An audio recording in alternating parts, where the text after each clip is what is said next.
Get your reactions ready. The live portion of the show will begin in just a moment.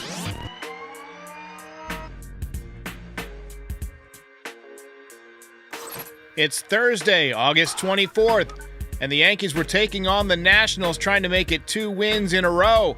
Aaron Judge got things started off very well, but would the Yankees be able to hold on? My recap, your reactions, coming up next. Special guest, Frankie Baseball. This is NYY Recaps. Welcome to Yankee Stadium. Just when they thought I was out, they pull me back in.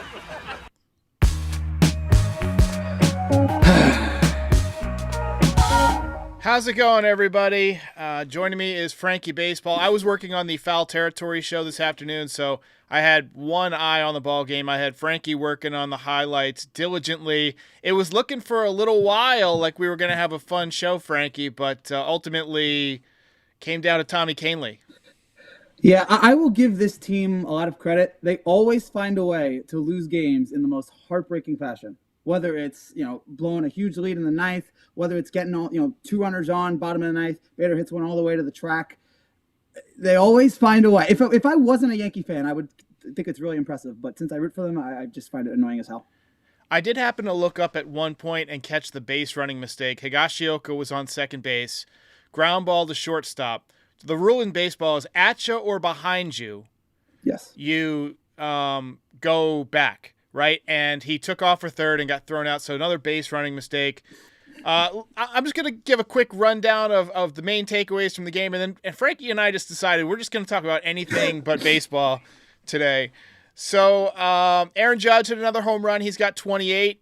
This might sound absurd, but he's got a legitimate chance at 40, Frankie, because he's got to get 12 more in 5 weeks. And that's really not a ton for him. You're talking about hitting off a tired September arms. He's fresh a little bit, obviously swinging the bat well. You think he gets to 40? I wouldn't be surprised. If I had to guess, I would say yes. I will say I am shocked that he hit 3 home runs yesterday, a career day, and the Yankees started him. I cannot believe that. Yeah. He's so on Yankees life. I heard he got fined $10,000 for hitting 3 home runs. It was more about hitting home runs with runners on base. Yes. Lori C. says Ohtani lost millions. That was some tough news, man. I woke up this morning and saw that. Ohtani, if you haven't heard, tore his UCL, so he's done pitching for the foreseeable future. I think he might never pitch again. Like, if I were him, I would just give up pitching. Yeah, I think that's probably the safe move. Whenever I think about how terrible it is being a Yankee fan this year, I think, at least I'm not an Angels fan. Because those people, what they've had to deal with over the last decade, having these 2 generational players in Trout and Ohtani, and they're always hurt, and or when they're playing, they're never in the playoffs. It's so frustrating. I'm so sorry, Angels fans. You don't deserve this. Stephen L. says, can we talk about football? And we could definitely squeeze that in after the recap because I've been watching a little bit more football. I'm into the Hard Knocks this year. Yeah. But we talked about Higashioka. Gleyber Torres hit a home run, his 20th of the year. Also beat out a double play for the first time in his life. Attaway, baby. Giancarlo Stanton had 4 hits. He had was that a broken bat home run? Like the sound of it. I think so. The man is insane. I did love. I think Michael K pointed it out. He was a triple away from the cycle, which of course is just laughable for Giancarlo Stanton. You need a sniper for him to get a triple. like I feel like somebody's got to be picking off outfielders for him to get a triple. It's got to be like a relay team to get him to. He hits it and then somebody runs all the way to third. Yeah, like the Babe where he had that Yes. pickup runner at first base. So he's got 19 home runs. Tommy Kahnle throwing too many change-ups. He blew the game, gave up 3 runs today. Brito, I thought, pitched pretty well, 2 1/3 innings. Middleton continues to be impressive. I would definitely consider bringing back Middleton. We give Brian Cashman a lot of crap, but the one thing that we have to give him credit for, man's excellent at finding relief pitchers. Yeah, I was thinking about that today. It's just like no matter where they find it, they're always able to get somebody in there and just help out the bullpen. Like Middleton, sure, come in there. And he's lights out. I think I had his stats here. In the last 9 games, I think has a .82 ERA, 11 innings, 4 hits, 1 run, 3 walks, 14 strikeouts. Just sensational stuff. And it's a shame that King, Middleton, and Brito's fantastic outings today was ruined by Kahnle and Holmes. Yeah. But otherwise, the Yankees lose another tough one. First hit from Everson Pereira. Oswald Peraza got another hit. He's hitting 159 on the season, but the Yankees are 61-66. They are 17 and a half games out of first place. They have a run differential of -21, and they are currently on pace to hit 78 and 84. And Frankie, this is not funny. Mission failed. We'll get him next time. I have to laugh because I can't cry anymore. It's tough. Look, I just don't know what else can be said about this scene. Let me show you my T-shirt. Yeah. I love it. That is fantastic. Did you see Barbie? So yeah, we went and saw it on maybe last Saturday.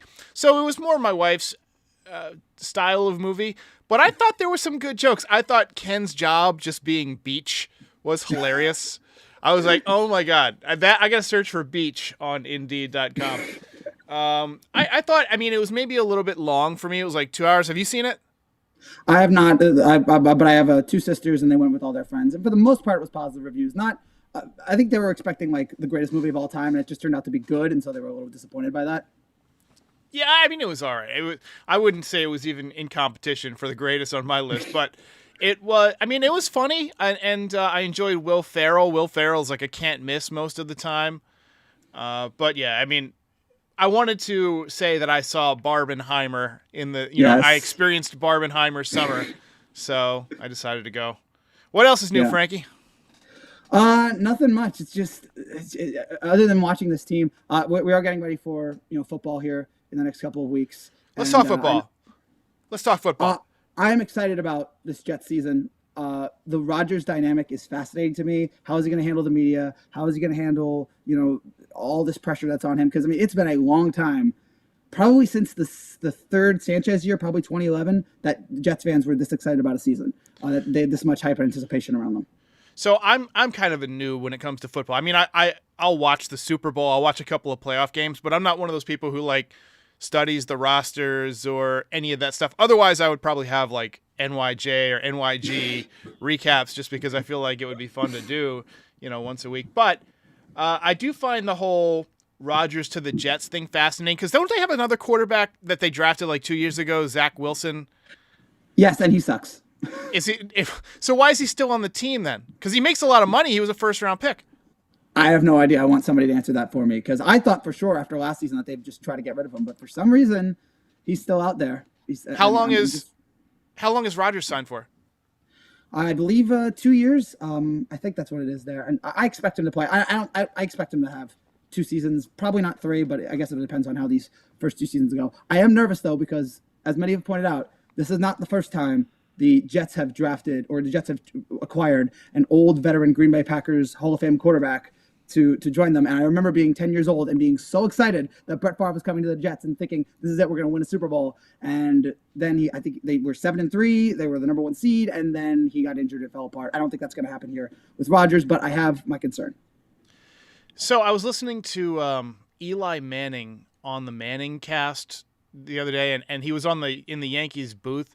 Is it just me, or does he have a totally unnatural, non-human way of speaking? He almost always sounds like he's in a locker room giving that pumped up, win one for the Gipper kind of speech. Is it just me? No, that sounds about right. He's very funny. Peyton, I think, is funnier, but they both have nice, dry senses of humor. If you watch the Manning cast, it really shines there. But look, I can't say anything negative about Eli. He gave me, I don't know if it's the greatest sports moment of my life because the Yankees World Series is probably #1, but beating the Patriots in 2 Super Bowls, that's something special. 2007, I remember it was the Patriots were undefeated coming in, and the Giants gave them their only loss, and I think it was the T-shirt was 18-1 or something like that. It was in Giants colors. One of the most clever. It was one of the only football T-shirts I ever bought in my life. I was like, I gotta own that.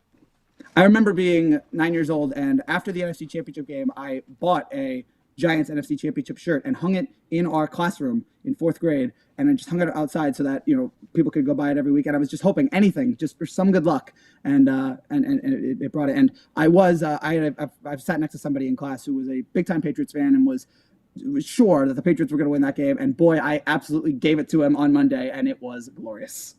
So I actually met Dan Marino back in '95. Wow. my brother used to do this thing where he would have like card shows or whatever, and he would bring in a football player and pay him like a big fee, and then charge people for the autographs, for the pictures, the memorabilia, and stuff like that, and that's how he made his money.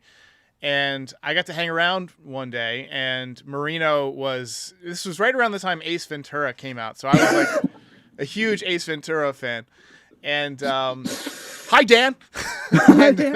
Laces out. And Marino was just like the coolest guy, man. I remember he sent me to go buy him like some special kind of water because the bottled water they had on staff was just like it was inferior to what Dan Marino puts in his body. So he gets this like wad of money out. Like I'm talking like the thickest, like a gangster roll, man. And just peels off like Wow. a $50 bill or something for me to go get a $2 water and told me to keep the change. I was like, oh man, that's awesome. That is fantastic. All right, so you had some questions. Usually you throw questions in the chat when we don't want to talk about baseball because the Yankees are awful, and we're at that point in the season, which I can't believe we're saying this with 5 weeks left to go in the season. Oh God. That we're changing the subject. So you had some verbal random questions. So bring it. Yes, and shout out to my sister who helped me come up with some of these. Shout out to Frank's sister. Yes. Favorite conspiracy theory? So there's one that I read, and I actually watched a YouTube video from Joe Scott about this, that suggests the Middle Ages never happened. They never happened. This.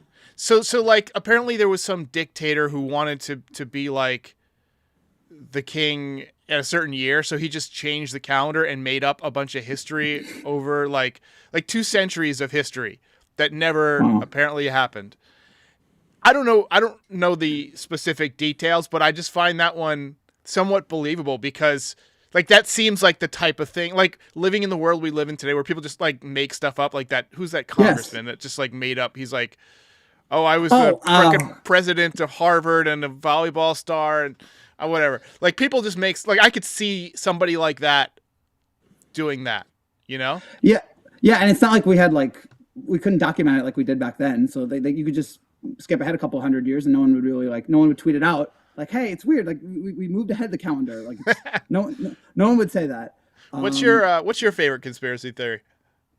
I don't really know if I have. I will say this, I have been doing a lot of JFK research lately because I for some reason I like to have, like, while I'm making videos, I like to have some noise in my ear. And one thing I've had recently is I've been watching like the JFK coverage on TV, like watching NBC or CBS, like watching them, document the assassination, the coverage and everything. So I like listening to that.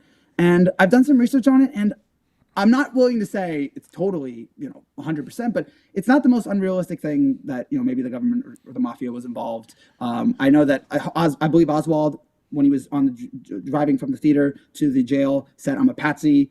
So yeah. Maybe he's just a crazy person, and maybe Jack Ruby was also a crazy person. But I'm not willing to say, oh yeah, it definitely didn't happen. The thing about the JFK thing is that Oswald. So there's a lot of evidence against Oswald. So he brought in a package to work that day that was like rifle shaped and wrapped in a paper bag. His fingerprints are found all over the packaging, which is found at the window where the sniper's perch was. His fingerprints are all over the boxes, and they studied like how humans pick up boxes. They're exactly like how you would do it if you were moving boxes to set up like, a sniper nest. And then like the bullet that shot JFK, the one that hit his head especially, was matched to the gun. So like you can say that there was a conspiracy, and there might have been, but science has proven that the bullet came from that gun.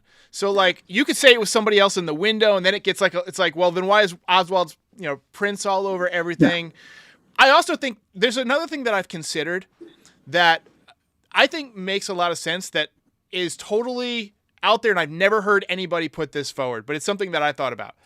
What if, in one of the most unbelievable coincidences of all time, 2 people showed up at the same time to shoot at like they said it was like a city full of nuts at the time. That, like Kennedy said going into Dallas, he said, "This is nut country." And what if somebody showed up to shoot at him at the same time as Oswald? Like that makes a little that like I know it seems unlikely, but that would account for a lot of the strangeness. When it comes to Kennedy, there's nothing too crazy. I wouldn't be surprised. And by the way, just to clarify before your comment section is a total mess. Yes, Oswald, I 100% believe was involved in that, and that he was the one that fired the bullet. I'm just talking about like whether or not the government or the mafia. Oh yeah, he had some connection with that. But yeah, Oswald 100% did it. So all right, what else you got for me? What is the fictional character that you most relate to? That's a good one. Oh man, that is tough. I would have to say, I know this sounds weird. Dexter Morgan without the serial killing. Oh my gosh. Because I'm very routine oriented. Like I when I get up in the morning, I play the same songs, and it's like dum da dum da dum. But I don't have I haven't started collecting blood slides yet. But I also feel that should be important to clarify. Yeah, I always felt like, even when I was like working in an office or around people, I always felt weird to like talk to people. I never like, where do I put my hands? Like, do I smile? Like, so usually I would just like say something funny and like make people laugh, and then kind of drift off out of the into my own world. And like, he's the only character I can think of that I connected with in a lot of where Dokes was like, "You a strange motherfucker." Like, what about you? Who's the fictional Frankie Baseball? Oh gosh, George Costanza. That might be. I don't know. That's one to think about. Maybe Larry David, just because like sometimes I have like there are times where I have such a disdain for people. Not you, but like just going like walking in everyday life, and just the people that just annoy you, like the people that take too long, driving or just something like that. It's just like I could see me just having like that feel about people. But you realize he's a real person. Larry David's a real person, and supposedly the fictional person's very much like the real one. Good point. The Larry David on Curb, I meant. I should clarify that. The Larry David, it could be two different people. Who knows? Is Curb your favorite show? Like, you talk about Curb occasionally. It's not Seinfeld. Curb is great, but Seinfeld, like I first started watching Seinfeld when I was 6-7 years old, and like to get ready for MLB playoff games that would air on Fox, I would be so excited that I'd watch like the hour beforehand. In those days, what aired before the playoff games was Seinfeld and Simpsons. And so for years, because those games, they aired on Fox, I thought for years that Seinfeld aired on Fox, which made the whole NBC plot really bizarre to me and didn't make any sense. And then years later, I was like, oh, it's NBC, whatever. But yeah, Seinfeld is the show that, I mean, that it's still funny all these years later. Yeah, I think Seinfeld, probably my top 3 favorite shows. I think about my favorite, like Sopranos is definitely way up there. Like, I never missed a Sopranos. I probably watched it like 10 times. I love The West Wing. I just think the writing on that show was amazing. I'm trying to think of favorite shows. X-Files is a great. Star Trek: The Next Generation. I'm at a certain era, like in all these 90s shows. I understand. My favorite. All right, what else you got? What else was on your sister's list here? Me and my sister. It was a dual effort. All right. Best non-baseball podcast. So there's 2 that I really like. There's, first of all, the Penn Sunday School, which is Penn Jillette and some of his other magician buddies, and he's hilarious. He's low-key like hilarious, and he's super smart. He's like one of the smartest people that you'll ever, talk to in your life or hear from in your life. And then Smartless. With they're on HBO. They've got it's got oh shoot, I can't think of the dude's name now. From Ozark, what's his name? The main dude from Ozark. Bateman. God. Jason Bateman. Bateman. Jason Bateman. Yeah, I mean, he's kind of the main guy. Got a guy from Will and Grace. It's got the dude who played. I can't remember. I'm so bad with names. Like, that's something I'm horrible with actor names, and when I turn it on and it's funny, and they interview different celebrities and all that stuff. They're hilarious. I'm trying to think. I don't. It's hard for me to think of my favorite podcast without my podcast app open. Let me open my. I'm gonna open my podcast. I'm gonna tell you what's on my list. I'm telling you what's on my list. Right. What do you listen to other than NYY Recaps? I try to listen to a bunch of sports podcasts, try to get a different flavor. Like, I love watching, following, like, there's this podcast I'm sure Locked On. It covers all the different sports teams. So I like listening to it, like, anytime, like during football season, I love to get an idea of from their perspective, because obviously I can't relate to it. So I'd love to hear for like what a Seahawks fan thinks or what a Giants fan thinks. And then I also like listening to movie podcasts. There's a podcast called The Rewatchables. I'm sure some people have heard of it. Yeah, Bill that's a Simmons good does one. it. Yeah, it's a very good podcast. It's just reviewing some of my favorite movies in a very lighthearted way. So yeah, those are probably it. So I'll just take you through so Lex Friedman. You ever listen to Lex Friedman? I don't think so. It's a lot of like philosophy and science and AI type stuff. Making Sense with Sam Harris. It's it's like, intellectual discussions. I've got Star Trek: The Pod Directive instead of the Prime Directive. It's just different Star Trek topics. Best of Coast to Coast with George Noory. It's like paranormal type stuff. Problem with Jon Stewart. Trying to think. Waking Cosmos. This is a great one. It's like another philosophical type of. It's mostly centered on the phenomenon of consciousness, like who makes us, like how we become what we are, like what makes us human and aware. Why is this bag of mush, sentient? And it's a lot of funny topics like that. All right, what else you got? So this is a very interesting one. Favorite quote that you've ever heard? So, favorite one is it's an unknown attribution. I think it's an old Chinese proverb that is, a man can never enter the same river twice because it's not the same river and he's not the same man. It's just about how like everything is changing, and I think about that whenever, I think about that all the time. Especially when I watch the Yankees and I think about the good old days and nothing is, nothing it feels good about watching this team anymore. What about you? What's your favorite quote? You know what? I'll go to Seinfeld again. It's not a lie if you believe it. Hey, there we go. What? All right, ladies and gentlemen. He delivers that so well. He delivers that so well, Costanza. Or Alexander. All right, ladies and gentlemen. We're going to let Frankie go. I got to get something to eat. Tough day for the Yankees. Get subscribed to Frankie's channel, Frankie Baseball. He does also just Yankees commentary, and his rants are great.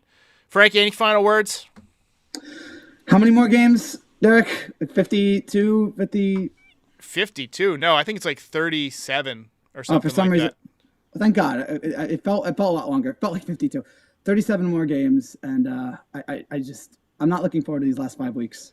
Did you know that 37 is the most commonly selected random number in the world? No, I would expect you to know that. All right, ladies and gentlemen, we'll see you next time. Ball game over.